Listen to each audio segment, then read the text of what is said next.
ça que tu pries ce matin pour que les gens dans ce lieu soient réceptifs. Okay? Que Dieu le parle. Puis Anthony, tu vas prier pour moi aussi.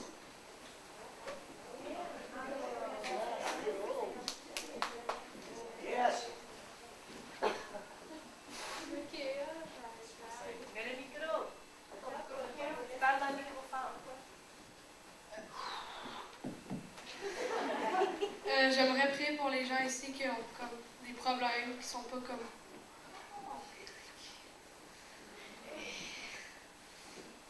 J'aimerais juste que Dieu soit avec vous partout, tout le temps dans votre vie, à chaque moment.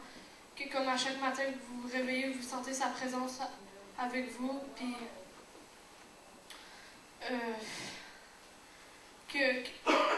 juste aussi vous dire que le dimanche, c'est comme le rendez-vous le plus important de la semaine parce que c'est là le moment que vous êtes avec Dieu. Essayez de ne pas les manquer. Je sais que je suis un peu mal placée pour parler là, parce que le matin je suis fatiguée, là, mais je me force.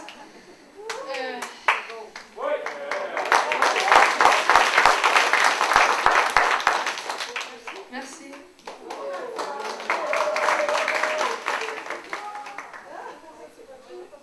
C'est sur le spot, hein? Je les avais pas préparés.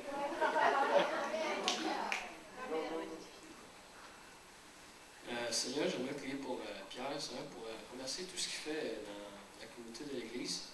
Que tu permettes de mettre sa main sur sa famille, Seigneur, et vraiment bénir cette famille, Seigneur, remplie de joie, remplie d'énergie. Et merci, Seigneur, pour tout ce qu'ils font dans la vie des adolescents, eux-mêmes aussi pour cette Église. Et merci pour ces beaux chants qu'on a reçus le matin, ils nous ont vraiment bénis. Merci pour cette Église qu'on a ici, tous des bons gens, remplis de joie et de... En tout cas, merci pour tout, Seigneur, et merci pour l'aide de ces gens extraordinaires.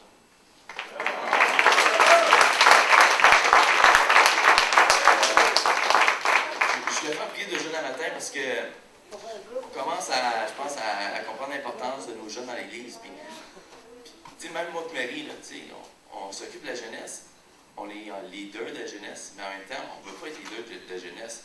On veut que ces jeunes-là deviennent des leaders à leur tour. Puis, même dimanche passé, on n'était pas là, puis on a demandé à Carly et à Anthony juste de continuer le DVD qu'on avait pris, puis juste de partir de la discussion, puis d'avoir un temps de prière. Puis, si je veux rentrer en matière, je ne vais pas te mettre sur le spot, mais je veux que commencer à prendre votre place en plein centre, à vous mettre là où Dieu vous veut.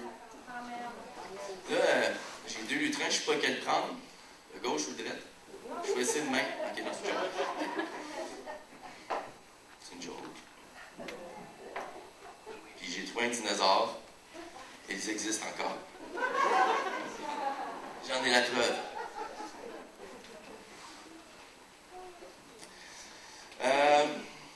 Est-ce que je suis prête? Moi, je ne suis pas prêt. Mais Dieu est toujours prêt. Puis c'est tellement difficile pour moi de mettre en mots ce que je pense et ce que je voudrais vous dire. Là. Puis 11h30 hier soir, finalement, Dieu m'a racheté une couple de versets. Puis je pense à c'est là où je voulais aller, mais je ne savais juste pas comment y aller. Fait que c'est ça. Oups. Écoutez, je vais commencer par 2 affirmations. Affirmation, deux phrases. On va dire ça de même, parce que mon français, je ne suis pas sûr des termes qu'il faut que j'utilise. La première, c'est le fruit de l'esprit, c'est la manifestation de Dieu en nous. J'ai entendu sur Facebook, donc j'ai lu, et mon cerveau me l'a dit. Quelqu'un a mis ça sur Facebook, j'ai fait « Wow, dans le fond, c'est Dieu utilise, Dieu a mis l'esprit en nous, puis c'est la manifestation de Dieu à travers nous, c'est l'esprit. » Puis j'ai vraiment... je ne sais pas si c'est Dieu, mais moi je pense, parce que j'ai ressenti que c'était Dieu qui me disait ça, mais ça m'a dit dans ma tête, nous sommes la manifestation de Dieu pour ce peuple. C'est vraiment venu fort sur mon cœur, puis finalement, j'ai comme décidé d'essayer de faire quelque chose à partir de ça. Ça, c'est dur pour moi. Mais c'est pas grave, c'est pas grave. Puis j'ai checké un peu Wikipédia, Internet. J'essaie de voir c'est quoi un peu un fruit, à quoi ça sert, d'où ça vient. Puis j'ai pris peut-être 4 phrases que j'aimais beaucoup le sens et que ça, mettons que ça exprimait bien peut-être ce que je voulais vous apporter ce matin. Puis j'en ai mis une couple sur Facebook, fait que ceux qui m'ont vu, ben, Vous avez sûrement liké ça et été changé avec ces paroles-là. Et j'en mets un peu. La première, c'est les fruits sont un élément inséparable de l'arbre. Ils sont la démonstration de la vie qu'ils portent. La deuxième, c'est ce n'est pas le fruit qui fait que l'arbre est bon, mais l'arbre qui fait que le fruit est bon. Le fruit est le résultat, la promesse, et non le processus. Le fruit, c'est pas ça qui fait le travail, c'est l'arbre qui fait le travail. Et la dernière, c'est le fruit favorise la reproduction de l'espèce. Et vraiment, quand j'ai comme lu le fruit de l'esprit, c'est la manifestation de Dieu en nous, et nous sommes la manifestation de Dieu pour ce peuple, ça m'a dit dans ma tête, on est un fruit. On a tout le temps pas l'habitude, mais c'est dans la Bible, ça dit vous portez du fruit, puis, mais vraiment, ça disait on est un fruit. On peut être un fruit de deux arbres. La première, c'est l'arbre de la vie. Puis la deuxième, c'est l'arbre de la connaissance du bien et du mal. C'est pas mal en soi à connaître le bien. C'est vraiment pas mal. On peut faire plein de belles choses en connaissant le bien. On peut même faire de la vaisselle. On peut aider quelqu'un dans la rue. On peut donner 2 piastres pour nourrir. C'est super bien. Mais est-ce que c'est suffisant pour être à l'arbre de la vie? Puis dans le fond, d'où vient le fruit de l'arbre? Le fruit, c'est le produit de l'arbre. L'arbre a un fruit. Ça, tout le monde sait ça. Manger une pomme, mais souvent, les pommes, ils tombent pas mal en bas du pommier. D'habitude, parce qu'à la date, j'ai pas vu de poire tomber en bas d'un pommier. Puis la journée, je vais voir ça. Je pense qu'il va y avoir une petite modification génétique qui va avoir été faite. L'arbre de vie, ça représente Dieu, Jésus, le Saint-Esprit. Puis l'arbre de connaissance, pour moi, ça représente la chair, notre nature humaine. C'est sûr que peut-être vous allez penser, oui, mais il y a le diable, le temps qui s'en mêle, mais le diable n'aura jamais d'influence sur Dieu, mais le diable va avoir d'influence juste sur notre chair. Puis, qu'est-ce que ça produit un fruit? Qu'est-ce qu'il y a à l'intérieur d'un fruit? Des pépins. Ça a des semences. Je vais aller dire quelque chose, mais je vais attendre.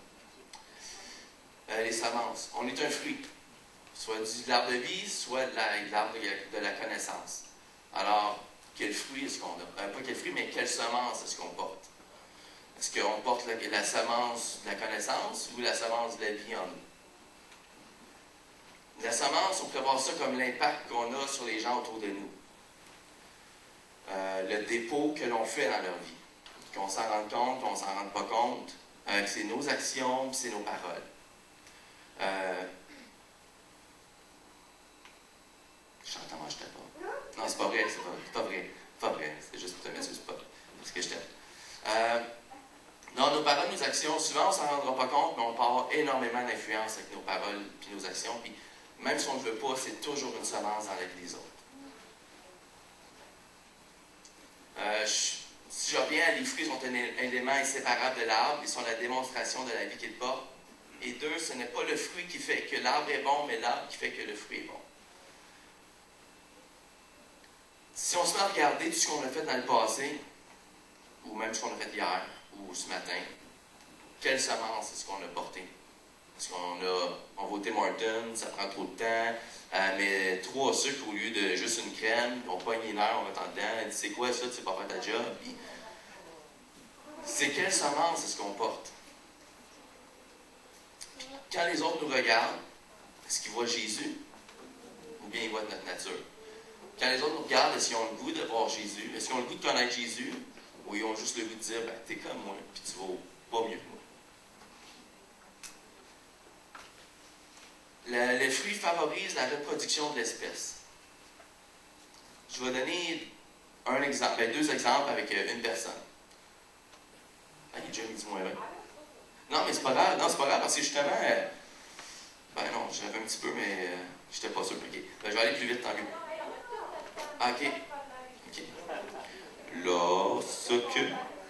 Non, mais c'est bon parce que je vais pouvoir exprimer mieux. Non, c'est beau. J'avais peut-être 20 ans. J'étais à l'église de Saint-Hyacinthe, une réunion de jeunesse, c'était super le fun, avec Pascal Bergeron, ceux qui connaissent, une bonne temps de louange. Puis, deux de mes amis, leur père est mort à 45 ans d'une crise de cœur.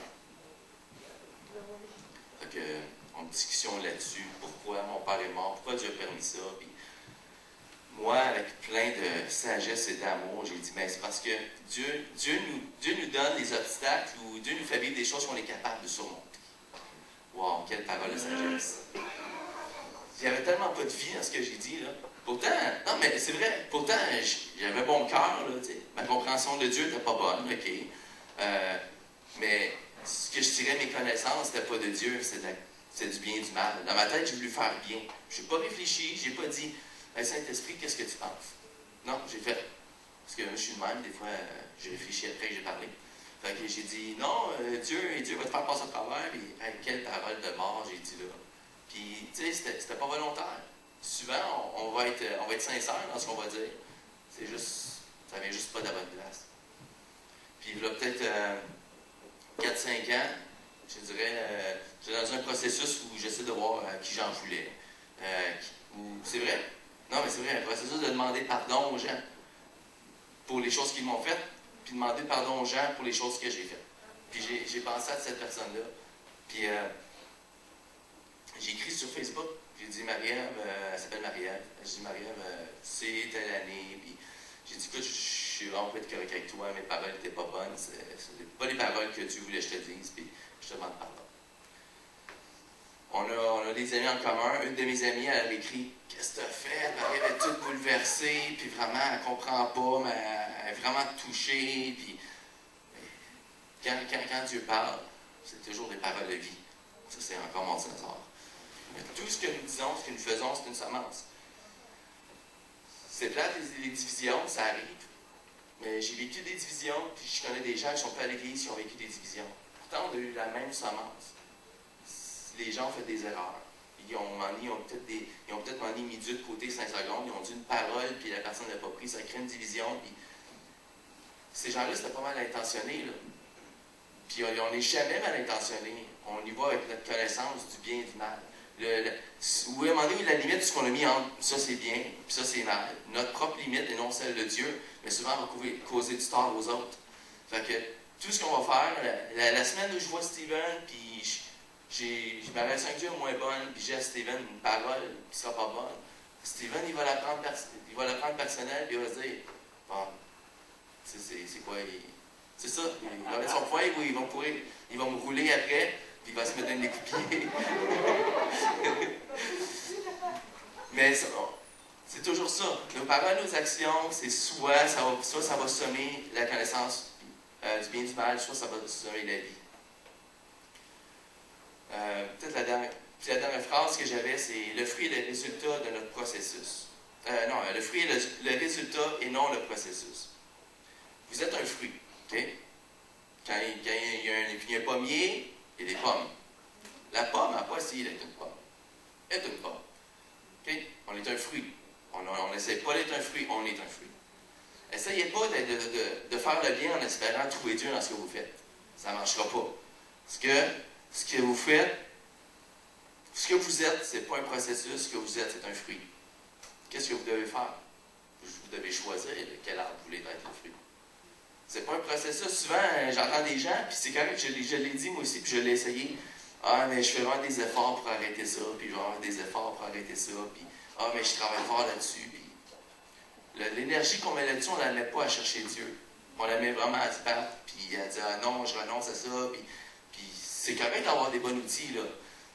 C'est correct là, de dire non, je vais me battre pour telle chose. Mais mettez pas juste votre effort là-dedans, mettez-le en Dieu. C'est ça. Par nos efforts, on ne peut pas devenir le fruit d'un autre arbre. On est attaché à un arbre, puis on va toujours rester attaché à ça. Donc, c'est vraiment notre décision de savoir quel arbre on veut être attaché. Quel arbre est-ce qu'on choisit? Peut-être vous dites, mettons, je vous pose la question ce matin. Quel arbre vous êtes le fruit? Là, vous dites, Dieu. OK. Avez-vous peur des fois du regard des autres? Êtes-vous parfois inquiet? Avez-vous besoin de pardonner? Perdez-vous patience? Êtes-vous des fois en dépression? Êtes-vous orgueilleux? Puis là, Je m'étais dit, peut-être j'aurais pu remplir un cahier au complet là, de choses négatives à dire sur ce qu'on est souvent. Mais ça, pour moi, ces réactions-là, ces comportements-là, ça démontre juste ou souvent où est-ce qu'on se situe en tant que fruit. C'est pas pour mal faire, là. Mais on ne va pas s'attacher à Dieu. Puis quand on ne va pas s'attacher à Dieu, mais on tombe automatiquement dans l'arbre de connaissance du bien et du mal. Puis tu sais, Dieu n'a jamais voulu qu'on ait la connaissance du bien et du mal. La seule chose que Dieu voulait, c'était la vie, qu'on ait la vie. Adam et Ève, ils ne se cassaient pas en tête qu'il y avait la vie. Ce qu'ils faisaient quelque chose, c'est parce qu'ils savaient que Dieu était en accord. Quand ils faisaient quelque chose, c'est parce qu'ils savaient que Dieu le voulait, que Dieu les avait bénis pour faire ça. Ils ne se posaient pas la question, c'est bien, c'est pas mal, ils savaient que c'était bien. Et ils étaient continués dans la présence de Dieu. C'est ça qu'on doit faire.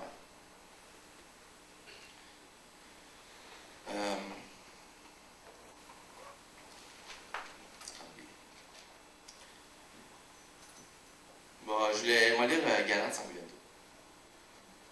Je pense que tout le monde le connaît, ce verset-là. Souvent, c'est juste qu'on ne sait pas la référence. Mais si je retourne au deuxième point que j'avais, le fruit de l'esprit est la manifestation de Dieu en nous. Et je voulais vraiment finir par ça. Pas finir par quelque chose de négatif, mais je voulais juste finir par quelque chose de positif. Mais le fruit de l'esprit, c'est l'amour, la joie, la paix, la patience, l'amabilité, la bonté, la fidélité, la douceur, 23 aussi, la douceur, la maîtrise de soi. La loi ne condamne pas de telles choses. Ce qui est écrit là, ça n'explique pas comment Dieu est, puis ça n'explique pas tout ce que le fruit de l'esprit est. C'est une réponse à les questions qui ont été posées avant. Fait qu'on va lire Galates 5, mais du verset 13. Ça va être long la lecture, je suis désolé, mais je pense que c'est vraiment important. Puis ça, c'est vraiment ça, hier soir, comme j'étais arrivé là, puis j'ai fait, hop, ok. Ah, c'est dur pour moi de mettre des choses en contexte puis en mots, mais hier soir, c'était 11h30, puis j'étais couché à minuit, puis la dernière demi-heure, c'est comme, tout est arrivé là, puis je pense en même temps que le dernier chant aussi, là, on danse dans l'esprit, puis rempli de l'esprit, puis je pense que c'était vraiment Dieu qui me disait, c'est correct. Puis pendant que je préparais ça, l'arbre du bien et de la connaissance, l'arbre de la connaissance du bien et du mal, puis de la vie, j'ai regardé sur Facebook, puis j'ai vu quelqu'un qui a mis une prêche la semaine passée sur l'arbre de connaissance, puis l'arbre de la vie. Ça a comme fait, ok, c'est correct. Oui, mes frères, verset 13, vous avez été appelés à la liberté. Seulement, ne faites pas de cette liberté un prétexte pour vivre comme des hommes livrés à eux-mêmes. Au contraire, par amour, mettez-vous au service les uns des autres. Car la loi se trouve accomplie tout entière par l'obéissance à cette seule parole. Aime ton prochain comme toi-même. Mais si vous blessez les uns les autres et si vous vous entre-déchirez, prenez garde, vous vous détruisez mutuellement. Je vous dis donc ceci, laissez le Saint-Esprit diriger votre vie. Et vous n'obéirez pas au désir qui anime l'homme livré à lui-même. L'homme livré à lui-même, c'est l'arbre de la connaissance du bien et du mal. Parce que quand on n'est pas attaché à la vie, on est livré à lui-même. C'est la conséquence. Car ces désirs sont diamétralement opposés à ceux de l'esprit. Et l'esprit a des désirs qui sont à l'opposé de ceux de l'homme livré à lui-même. Les deux sont opposés l'un à l'autre. C'est pourquoi vous ne pouvez pas être votre propre maître. Mais si vous êtes conduit par l'esprit, vous n'êtes plus sous le régime de la loi. Je continue encore. Tout le monde voit bien ce qui procède de l'homme livré à lui-même. L'immoralité, les pratiques dégradantes, la débauche, l'adoration des idoles, la magie, la haine, les querelles, la jalousie, les excès de colère, les rivalités, les dissensions, les divisions, l'envie, l'ivrognerie, les orgies et autres choses de ce genre. Puis il aurait même pu mettre les choses banales de tous les jours. Les mauvais choix qu'on fait. Il a mis, ça va être pire. Là. Sûrement que c'est un contexte avec ce qui se passe à cette époque-là, puis pourquoi Paul écrivait la lettre, puis j'ai pas fait la recherche. Là. Mais tu sais, souvent quand Dieu dit quelque chose dans la Bible, c'est pas tout. Là. Dieu a d'autres choses à dire, c'est parce qu'à un moment donné, on pourrait avoir comme, à chaque page, on pourrait avoir une Bible complète. Là. Fait qu'à un moment donné, Dieu, il se limite, puis quand Dieu a quelque chose à dire, il le dit là.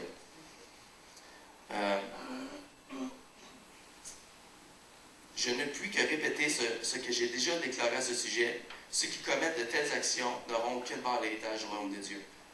Là, on tombe avec le fruit de l'esprit. Après ça, or, ceux qui appartiennent à Jésus-Christ ont crucifié l'homme livré à lui-même, avec ses passions et ses désirs. Puisque l'esprit est la source de notre vie, laissons-le aussi diriger notre conduite. Je n'irai pas plus loin.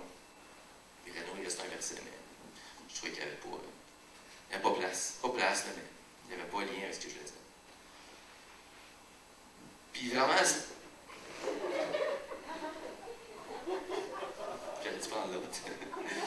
Non, mais vraiment, ce que ça me disait, là, c'est un choix qu'on doit faire. Puis je sais qu'on va le dire souvent, mais c'est un choix qu'on choisit. C'est pas un travail qu'on fait. C'est pas à cause de la lutte qu'on va mener qu'on va devenir Christ en nous, puis nous en Christ. C'est pas à cause du combat qu'on va faire. C'est à cause du choix qu'on va faire. Un exemple, avec mes enfants. Tu sais, quand vos 2 enfants, ceux qui n'en ont pas, ben, mettons, mettez 2 écureuils. Okay? Comme exemple, 2 écureuils qui se courent après, vous faites, voyons, 2 perruches aussi. Non, mais des fois, mes enfants, on dirait qu'ils font tout dans la maison là, pour nous faire pogner les nerfs. Un pleure, l'autre chiale, l'autre vient te voir, mais l'autre recommence, puis là, l'autre il court, puis il se tape le front, l'autre elle pleure parce que l'autre s'est tapé le front, puis tout. Mais je peux vous dire que quand je passe énormément de temps dans la prière, je suis tellement plus patient. C'est vrai? Marielle l'a vu, tu sais. Puis je fais pas l'effort pour être plus patient, je suis plus patient. C'est ça le fruit de l'esprit. C'est pas les efforts qu'on doit faire. Ce ne sera pas un travail qu'on doit faire sur nous-mêmes, puis je vais être plus d'amour, puis je vais avoir plus d'amour, puis je vais avoir plus de paix, puis aller puiser à Dieu. C'est plate, mais c'est aussi simple que ça. T'sais, on est tous là, ah oui, je vais passer l'éternité avec Dieu. Ben Dieu dit l'éternité a déjà commencé. Sauf que si vous ne plaisez pas à passer du temps avec Dieu là, je ne sais pas ce que vous allez faire en haut. Il n'y aura pas une classe pour les tannants, puis vous allez le faire sur le mur, puis pas dans la présence de Dieu. Là. Non, mais c'est vrai, tu sais. Puis, je ne suis pas là pour dire qui est-ce qui va y aller, qui est-ce qui ira pas, puis je suis pas là pour dire qu'est-ce qu'on doit faire, puis juger qui passe ses temps avec Dieu. Regarde, je m'en occupe pas, Dieu va le faire. Mais passer du temps avec Dieu. Puis quand on passe du temps avec Dieu, ben, OK, premier, on choisit Jésus. Okay? C'est aussi simple que ça. Dis Jésus, je comprends ce que tu as fait pour moi, puis c'est vraiment le fun. Je suis vraiment content que tu me donnes accès au Père, puis je crois en ce que tu as fait, puis Jésus, je veux juste que tu sois mon Sauveur et mon Seigneur. Aussi simple que ça. La deuxième chose, c'est on doit recevoir le Saint-Esprit. La foi, le Saint-Esprit, c'est la promesse que quand on dit oui à Jésus, le Saint-Esprit vient. C'est aussi simple que ça. Mais c'est un choix qu'on doit faire à tous les jours. C'est pas... je ne vais pas entrer dans la théologie, là. C'est pas une fois sauvé, toujours sauvé, là. C'est à chaque minute sauvé, à chaque minute sauvé. La journée où tu décides de ne plus passer du temps avec Dieu, mais tu n'as plus le Saint-Esprit tant qu'à moi. Ça va faire 10 ans que tu n'auras pas mis un genou à terre, tu n'auras pas prié Dieu. Ben, ça se peut que tu n'aies plus le Saint-Esprit. Si on n'a plus le Saint-Esprit, ça se peut qu'on ne porte pas les fruits du Saint-Esprit, puis ça se peut que nos semences ne soient pas super bonnes. Puis on le voit avec ce qui s'est passé ces derniers temps. Les gens ne veulent pas connaître Dieu, parce que ce qu'ils voient en nous, c'est pas Dieu. Ce qu'ils voient en nous, c'est soit égal à eux ou pire à eux. Ou bien, ils voient qu'il y a des gens qui pensent qu'ils sont meilleurs que les autres, mais qu'en fond, ils ne le sont pas. Non, ça va pas bien. Mais, tu sais, il y a de l'espoir. Puis, tu sais, ma prière, c'était vraiment ce matin, tu sais, c'est aussi simple que ça, fait que ça donne bien que j'avais pas beaucoup de temps. C'est ça que j'aurais pu élaborer, mais on a tous besoin de Saint-Esprit. Puis, c'est un choix qu'on doit faire tous les jours, tous les matins.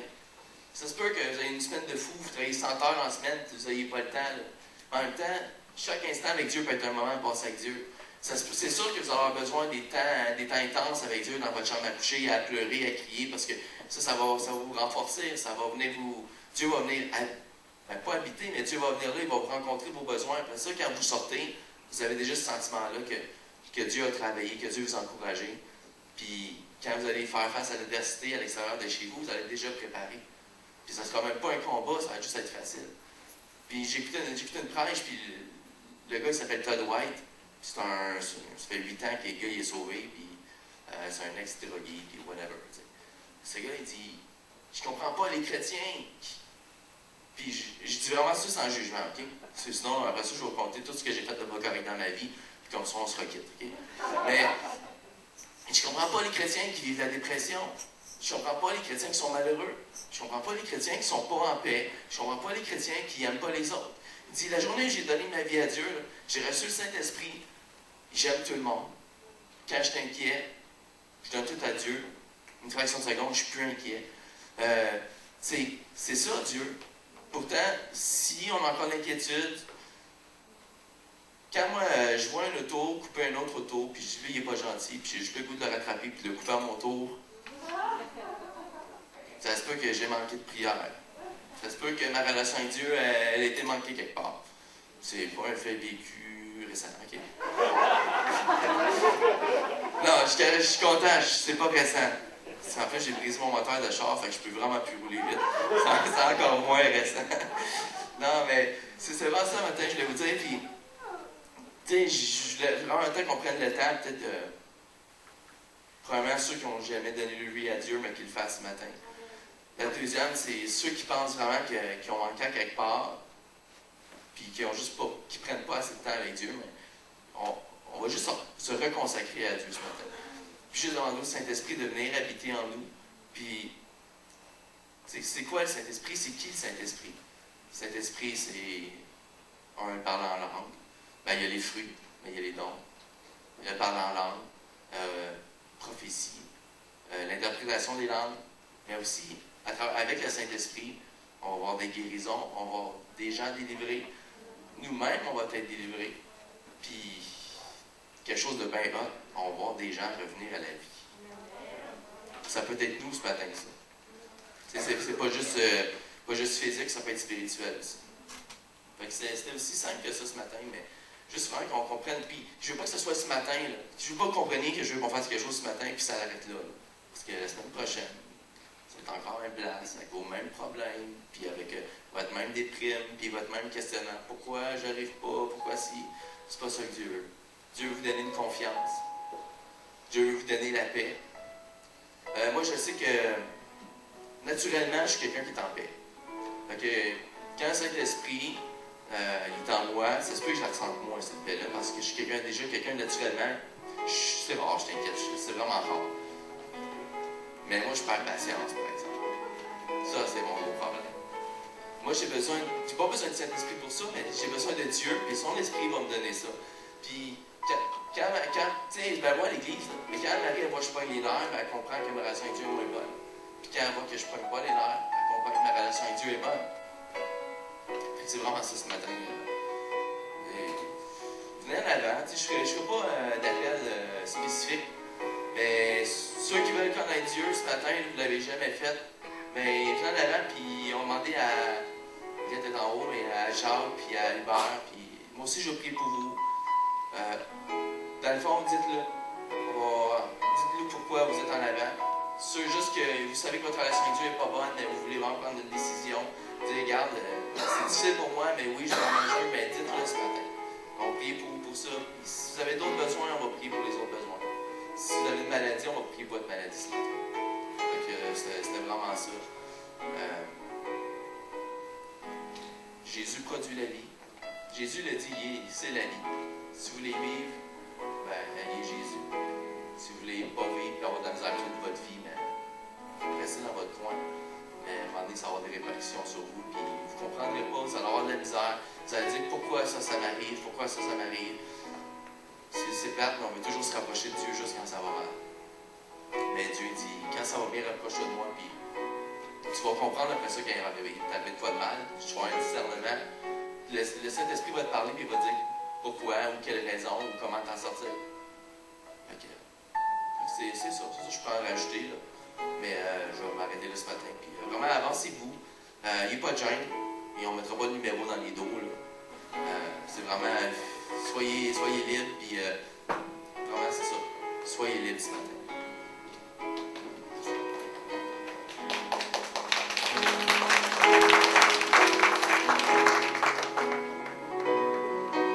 Non, mais je vais rajouter quelque chose.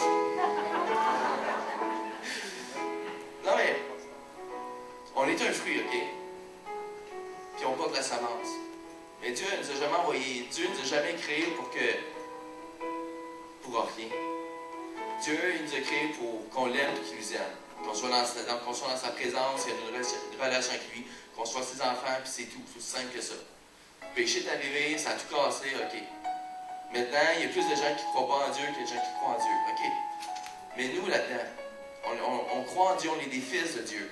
Mais nos semences devraient porter du fruit, parce que ça... Non, nos semences devraient porter du fruit. En tout cas, vous comprenez ce que je veux dire. On est un fruit, on devrait de la semence, puis ça devrait être reproductif. Ça devrait être reproductif, ça devrait apporter d'autres fruits. Ça va faire... La semence va donner un arbre, va porter du fruit. C'est vraiment ce que Dieu veut. Puis, il faut arrêter de croire qu'on est juste là en attendant de mourir et d'aller au ciel. Parce que j'ai tellement d'affaires que je peux dire, mais arrêtez de croire ça. Dieu, là, ce qu'il veut, là, c'est que vous marchiez. Tu sais, quand on dit le Dieu d'éternité ou je veux vivre avec Dieu pour l'éternité, ouais, mais la vie est éternelle, la vie que Dieu vous donne est éternelle. Ça ne veut pas dire qu'elle n'a plus de fin, ça veut dire qu'elle n'avait pas de début et elle n'avait pas de fin. Mais là, on est dedans. Puis vous devez choisir si vous voulez cette vie-là. Mais cette vie-là, elle doit être présente, elle doit être réelle aujourd'hui, pas juste quand vous allez mourir. C'est ça. T'sais, il faut arrêter de jouer à l'église. Il faut arrêter de dire ben, je fais les décisions que je veux, puis à un moment donné, je vais me donner à Dieu. Puis Dieu ne vous a pas créé pour ça. Puis Dieu, le mandat qu'il nous a donné sur la terre, quand Jésus est arrivé, il a dit faites des disciples, mais aussi établissez mon royaume. Pourquoi? Parce que Dieu il veut que tout le monde soit sauvé. Et personne n'avait à les faire que Dieu, à un moment donné, il a dit lui, il va dans l'enfer, puis je vais être content. Jamais. Mais c'est le résultat de quand on se tait. Quand on ne s'aime pas de l'arbre de vie, c'est le résultat, il y a des gens qui vont en enfer. Puis je ne suis pas en train de vous culpabiliser, je ne suis pas en train de vous condamner, c'est un fait. Puis il ne faut pas obliger de sortir dehors et prendre 24 heures à aller prêcher, non. Juste quand vous vivez, là, quand vous êtes, soyez un fruit de l'arbre de vie et ayez des bonnes semences. C'est tout ce que Dieu vous demande. Forcez-les pas les semences, soyez une semence. J'ai jamais essayé de convaincre mon ami Patrick de donner sa vie à Dieu. Là. Pourquoi? Parce que s'il décide qu'il n'est pas convaincu, il va venir 2 semaines et il va s'en aller chez eux. Ça n'aura rien produit. Mais si, à force de parler avec, puis je demande tout le temps au Saint-Esprit, parle-moi, donne-moi du discernement, donne-moi une parole prophétique, une parole de sagesse pour lui. Pourquoi? Parce que je veux que la vie de Dieu soit en lui. Après ça, lui va faire la même chose. Il va mettre la vie de Dieu en quelqu'un d'autre. C'est ça. Dans le fond, venez. Ça, je vous encourage à venir. Puis juste recevez de Dieu, demandez à Dieu son esprit sur vous, l'effusion de cet esprit, demandez ses dons, demandez sa puissance. Je ne livre pas, OK? Il n'y a pas de limite avec Dieu. Demandez tout ce que vous voulez. Au pire, après, il va vous le dire. Si c'était pour vous, c'était pas pour vous. Puis là, je parle d'un char neuf, d'une maison de 400 000, OK? Pas de son esprit, OK? Fait que c'est ça, OK, j'arrête de parler.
Again.